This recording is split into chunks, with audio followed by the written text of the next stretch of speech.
Domla aytingchi, mazhabsizlik jamiyatda qanday salbiy holatlarni keltirib chiqarishi mumkin? Jamiyatda aytganimiz ixtilof kelib chiqaradi.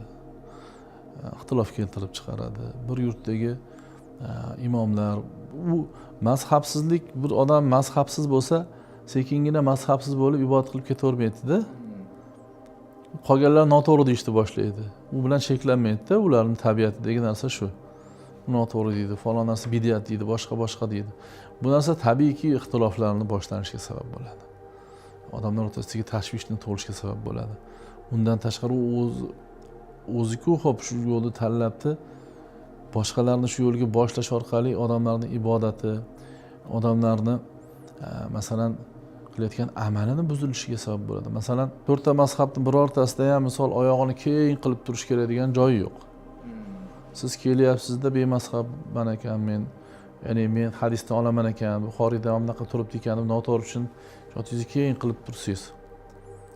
Butun ummatni ittifoq qilgan to'rtta mazhab qolib yangi mazhab yaratgani uchun inson bid'atchi bo'ladi aslida. U to'g'ri qilyapman deb o'ylaydi. Va yahsabuna annahum yuhsinuna sun'a, ular yaxshi ish qilyapman deb o'ylaydi. Lekin u o'ta noto'g'ri ish. Tarixda ham, kitobda ham, hadisning sharhlari, ulamolarning fikrlari, ijtihod masalasi nima o'zi, usuli fiqh nima, qiyos nima, buni bilmasdan turib birgina bitta so'zning orqasida ergashishlikdan oqibatda mana shunaqa narsalar kelib chiqadi-da. Shuning uchun bu suhbatimizni hammasi shuni ustiga qurilyapti o'zi asli. Bir mazhabda sokin, qalbingiz xotirjam ibodat qiling. Shuni ming yillardan beri millionlab, milliardlab odam qilib kelyapti. Musulmonlar qilib kelyapti va ular kam bo'lgani yo'q.